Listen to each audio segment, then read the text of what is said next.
எல்லாருக்கும் வணக்கங்க. உங்கள் எல்லாரையும் 666 மந்த்ரா யூடியூப் சேனல் வாயிலாக மறுபடியும் சந்திக்கிறதுல எனக்கு ரொம்ப சந்தோஷம்.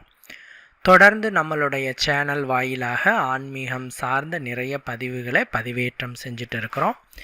உங்களுடைய மேலான ஆதரவும் நமக்கு தொடர்ந்து கிடைத்து கொண்டே இருக்குது. ரொம்ப சந்தோஷம். அந்த வகையில் இந்த வீடியோவில் பார்க்கக்கூடிய ஆன்மீக தகவல் என்ன அப்படின்னு கேட்டிங்கன்னா, பிக்ஷைக்காரனையும் செல்வந்தராக்கும் திருமூலர் அருளிய செல்வம் சேர்வதற்கான ஒரு இரகசிய வழிபாட்டு முறையை பற்றி நான் சொல்ல போகிறேன்.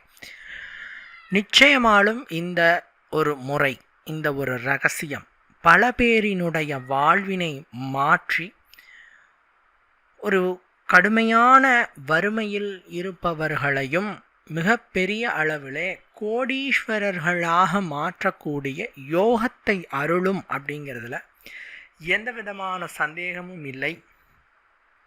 வாங்க வீடியோக்குள்ளே போகலாம்.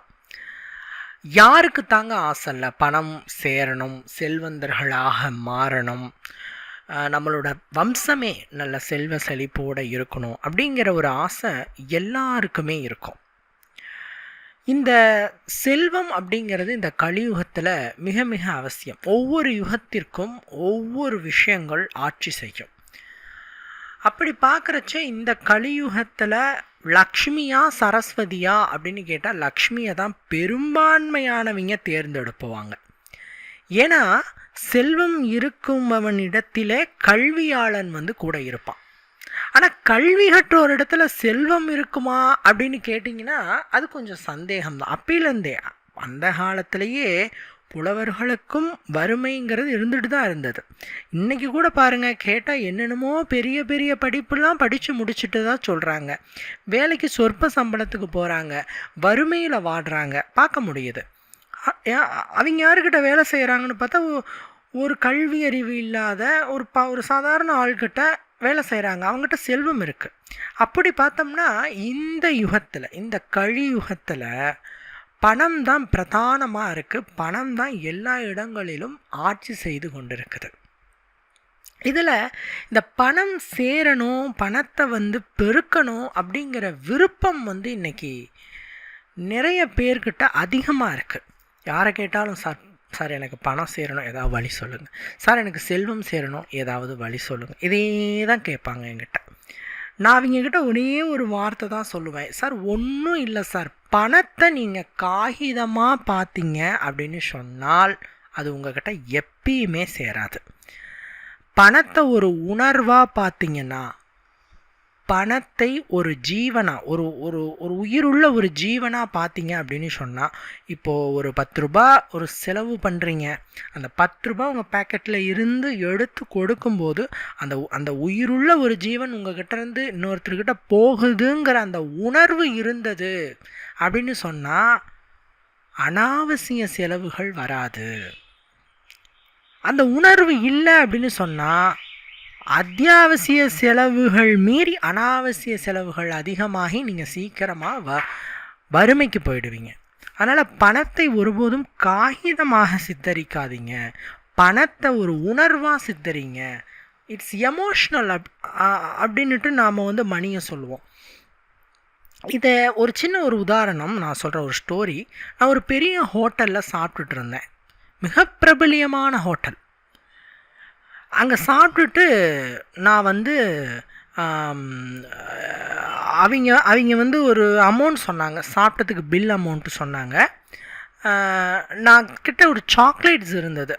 அதாவது பார்த்திங்கன்னா நான் முன்னாடியே பே பண்ணிட்டேன். கிட்ட கொஞ்சம் சாக்லேட் இருந்தது. அந்த சாக்லேட் நான் எடுத்துகிட்டு ஏதோ ஒரு ஒரு ஒரு யோசனையில் நான் வெளியே வந்துட்டேன். சாக்லேட் ரேட் ஒரு 5 ருபீஸ். நான் டக்குன்னு வெளியே வந்துட்டேன். ஒரு ஃபோன் கால் டக்குன்னு நான் வெளியே வந்துட்டேன். அப்படியே பேசிவிட்டு நானும் கிளம்பலாங்கிற மூடில் தான் வந்தேன். எனக்கு ஞாபகம் இல்லை அந்த 5 ரூபா கொடுக்கணுன்ட்டு. அந்த சேரில் இருந்த அந்த அவ்வளோ பெரிய ஹோட்டலோட அந்த முதலாளி அம்மா இறங்கி ரோட்டுக்கு வராங்க. அங்கே இருந்து ரோட்டுக்கு சார் நீங்கள் 5 ருபீஸ் இந்த சாக்லேட்டுக்கு என்ன பே பண்ணல சார்னு சொல்கிறாங்க. எனக்கு நான் அந்த 5 ருபீஸ் பே பண்ணிட்டேன், அது வேறு. பட் எனக்கு ஷாக்கிங்காக இருந்தது. அவங்க நினச்சிருந்தா அந்த 5 ரூபாய் சரி ஓகே, நான் சாப்பிட்டதே கிட்டத்தட்ட ஒரு 500 மேலே ஆயிட்டு. நாங்கள் எல்லோரும் சாப்பிட்டோம் ஃபேமிலியாக. பட் அந்த அம்மா அப்படி கூட அதை ஃப்ரீயாக கூட விட்டு கொடுக்கல. அந்த 5 ருபீஸ்க்கான அமௌண்ட்டை இறங்கி வந்து எங்ககிட்ட வாங்கினாங்க. என் வாழ்க்கையில் மறக்க முடியாத, என்னை பணத்தை நாம் எப்படி கையாளணும்னு கற்றுக் கொடுத்த ஒரு நிகழ்வாக அது அமைஞ்சது. ஏன்னா அவ்வளோ பெரிய ஒரு செல்வத்தோடு இருக்கிற அந்த அம்மா வந்து அந்த 5 ரூபாய் நீங்கள் இன்னும் பே பண்ணல சார், நீங்கள் கட்டுங்கன்ட்டு அவங்க நினச்சிருந்தா அவங்களோட ஸ்டாஃப்கிட்ட சொல்லி என்கிட்ட கேட்க சொல்லியிருக்கலாம். பட் எங்கே டக்குன்னு நான் போயிடுவனோ அப்படின்னுட்டு படன்னு அந்த அம்மாவே இறங்கி வந்து கேட்குறாங்க. இது ஒரு ஆச்சரியமான ஒரு நிகழ்வாக தான் நான் பார்த்தேன். இதை நான் ஏன் சொல்கிறேன்னா, பணக்காரர்கள் எப்பொழுதுமே பணத்தினை ஒரு உணர்வாக பார்ப்பாங்க.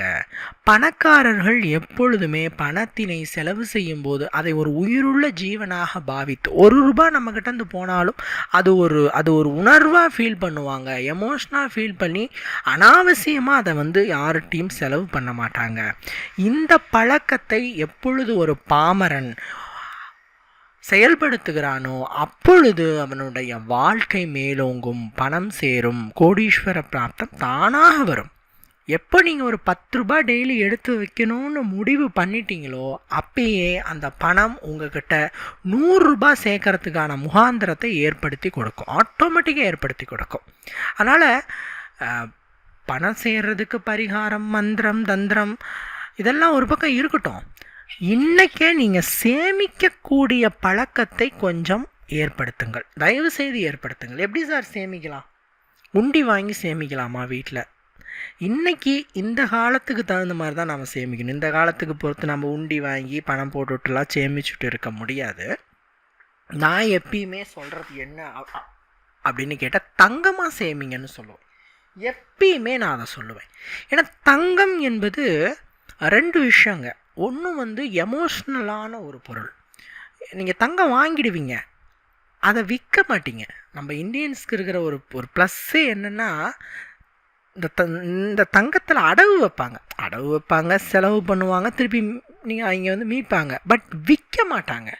அதை ஒரு உணர்வாக பார்ப்பாங்க. அதான் நான் சொன்னேன், பணத்தை உணர்வாக பாருங்கன்ட்டு. ஏன் நம்ம பணத்தை உணர்வாக பார்க்க மாட்டேங்கிறோம்? அது காகிதமாக இருக்கிறதுனால. என்னதான் அது பணமாக இருந்தாலும் மனசுக்குள்ளே அது ஒரு காகிதங்கிற ஒரு ஃபீலிங் இருந்துகிட்டு இருக்குது. ஆனால் தங்கத்தை அப்படி பார்க்க மாட்டோம். நாம் வந்து தங்கத்தை இரும்பாக பார்ப்போமா, தகரமாக பார்ப்போமா? அது தங்கத்தை தங்கமாக தான் பார்ப்போம்.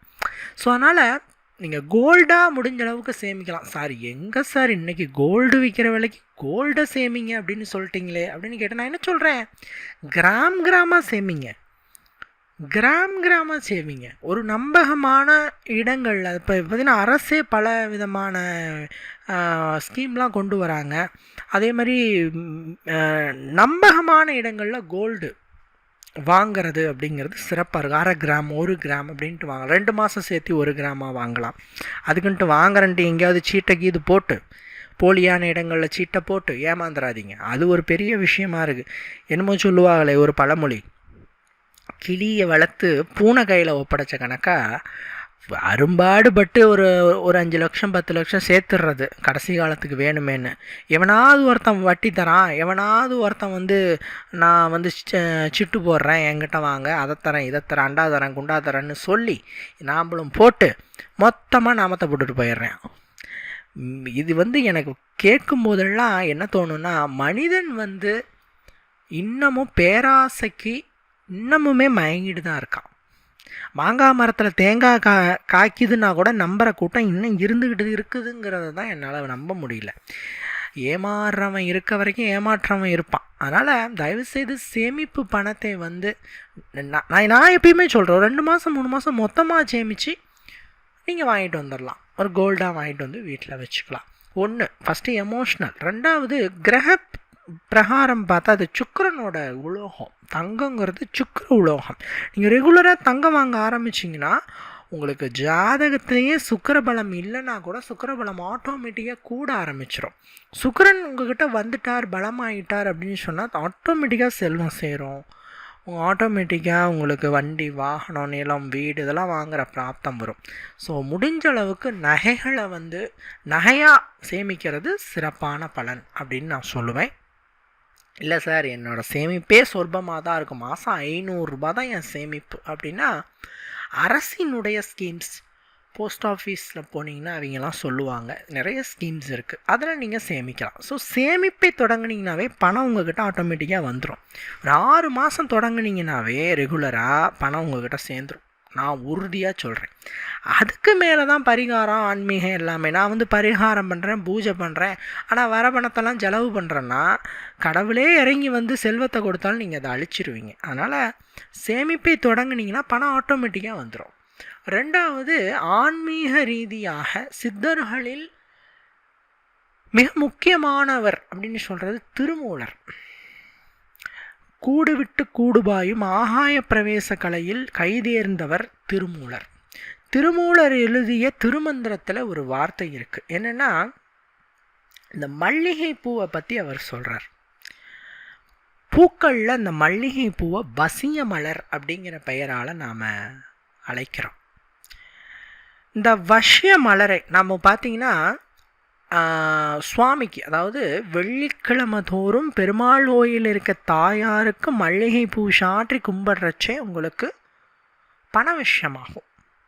ஏன்னா இந்த மல்லிகை புஷ்பத்தை நம்ம பயன்படுத்தும் போது, பூஜைக்காக பயன்படுத்துகிறச்ச வசியம் ஏற்படும். தொழில் விஷயம், கடவுள்கள் விஷயம், தேவதை விஷயம், பண விஷயம், இது எல்லாமே ஏற்படும். எல்லா இடங்களிலும் எல்லா பூஜைகளிலும் மல்லிகை பூவை பிரதானமாக வைங்க, ரொம்ப சிறப்பது. இதில் இந்த மல்லிகை பூவை வந்து என்ன பண்ணணும்னா, ஒவ்வொரு வெள்ளிக்கிழமையும் பணம் வைக்கக்கூடிய பெட்டியில், சார் நான் பீரோவில் தான் சார் வைக்கிறேன், ஸோ பீரோவில் எங்கேனாலும் பெட்டியாக, பொதுவாக பணத்தை சேமிக்கிற இடம்னு ஒன்று இருக்குது.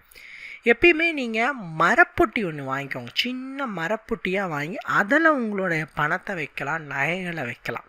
இல்லை சார் நான் பீரோவில் வைக்கிறேன் சார், என்கிட்ட பெட்டி இல்லை சார் அப்படின்னு சொன்னால், பீரோக்குள்ளே வைக்கும்போது இரும்பு மேலே ஸ்ட்ரெயிட்டாக, ஏன்னா இரும்பு தானே பீரோ, ஸோ நீங்கள் ஸ்ட்ரெயிட்டாக இரும்பு மேலே உங்களோட நகைகள் பணங்களை வைக்காத, ஒரு துணியை விரிச்சுட்டு உள்ள ஒரு துணி போட்டுட்டு, அது சிகப்பு துணியாக இருந்தால் விசேஷம், இல்லை மஞ்சள் துணியாக இருந்தால் விசேஷம், பச்சை துணி விசேஷம், இப்படி துணி மேலே நீங்கள் அந்த பணத்தையோ நகையையோ வைக்கும் பொழுது சிறப்பு. ஏன்னா ஏன் இரும்பு மேலே உங்களோட பணத்தையோ நகையையோ வைக்கக்கூடாது அப்படின்னு சொல்கிறாங்கன்னா, இரும்பு என்பது சனியின் உலோகம்.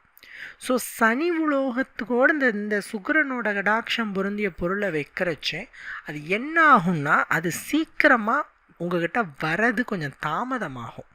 அதனால் எப்பயுமே பீரோவில் வைக்கும்போது ஒரு துணி போட்டு அது மேலே வைங்க. அல்லது பார்த்திங்கன்னா ஒரு பொட்டி வாங்கிக்கோங்க, மரப்பொட்டி வாங்கிக்கோங்க, அதில் கூட நீங்கள் சேமிக்கலாம். அது உங்களோட விருப்பம்தான். நான் இதில் சேமிக்கணும் அதில் சேமிக்கணும்னு சொல்லலை. முடிஞ்ச அளவுக்கு இரும்பு பொருட்கள் மேலே செல்வ பொருட்களை வைக்காதீங்க. இப்படி நீங்கள் பீரோவில் துணிக்கு மேலே வச்சா கூட அந்த பணத்துக்கிட்டேயோ நகைக்கிட்டேயோ ஒரு 4-5 மல்லிகை பூக்களை போடுங்க. நீங்கள் மரப்பொட்டியில் சேமிச்சிங்கன்னா அந்த மரப்பொட்டிக்குள்ளார 4-5 மல்லிகை பூக்களை போடுங்க. இப்படி வெள்ளிக்கிழமை நாளில் ஒவ்வொரு வெள்ளிக்கிழமையும் மல்லிகை பூக்களை போட்டு வைக்கிறது. ஒரு 2-3 நாள் ஆகிட்டு வாடுது, இல்லை ஒரு வாரம் கூட இருக்கலாம், வாடினாலும் தப்பு இல்லை. அதுக்கப்புறம் அதை சேஞ்ச் பண்ணிவிட்டு மறுபடியும் மல்லிகை பூக்களை போடலாம். இப்படி போட்டால் அந்த இடங்களிலே பணம் சேரும், அந்த இடங்களிலே பொன்னும் பொருளும் சேர்க்கை அதிகரிக்கும்னு திருமூலர் சொல்கிறார். திருமூலர் தன்னுடைய திருமந்திரத்திலே இந்த ஒரு குறிப்பினை சொல்லுகிறார். அதனால் மறக்காமல் இந்த ஒரு ரகசிய தாந்திரீகத்தை அனைவரும் செய்யுங்க. சார் எந்த டைமில் செய்யலாம்? அடுத்த கேள்வி கேட்பீங்க. வெள்ளிக்கிழமை செய்யலாம் அப்படிங்கிறீங்க, எந்த டைம் செய்யலாம் அப்படின்னா, பொதுவாக இந்த ஒரு வழிபாட்டை சுக்கிரஹோரையில் செய்கிறது நல்லதுங்க. சுக்கிரஹோரைனா வெள்ளிக்கிழமை 6 to 7, காலையில் 6 மணியில் இருந்து 7 மணிக்குள்ளார இருக்கிற இந்த 1 மணி நேரத்தை தான் நம்ம சுக்கிரஹோரை அப்படின்னு சொல்கிறோம். இன்னும் சொல்லணும்னா சூரியன் உதிக்கணும். சார் எங்ககிட்ட 6 மணின்னு போட்டிருக்கு சார் கேலண்டரில், ஆனால் வெள்ளிக்கிழமை ஒரு 6:10க்கு சூரியன் உதிக்குது சார் அப்படின்னா 6:10க்கு தான் நீங்கள் அந்த மல்லிகை பூவை போடணும். சூரியன் உதிக்கும் நேரத்திலிருந்து வரும் முதல் 1 மணி நேரத்தை தான் நாம் சுக்கிரஹோரைன்னு சொல்கிறோம். 6 மணிங்கிறது தோராய கணக்கு தான்.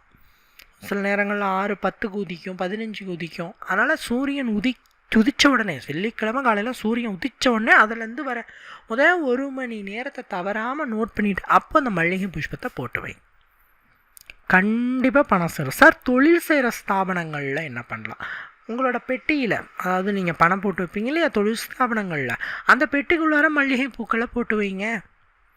கை மேலே பலன் உண்டு. ஒரு வாரம் செஞ்சு பாருங்கள் சார். இந்த வெள்ளிக்கிழமை செஞ்சு பாருங்கள் சார். அடுத்த வெள்ளிக்கிழமை அபரிவிதமான மாற்றங்கள் கிடைக்கும். சரிங்களா? இவ்வளவு நேரம் பொறுமையாக இந்த வீடியோவை பார்த்தமைக்கு ரொம்ப நன்றி. மற்றும் ஒரு வீடியோவில் உங்களை நான் சந்திக்கிறேன். நன்றி, வணக்கம்.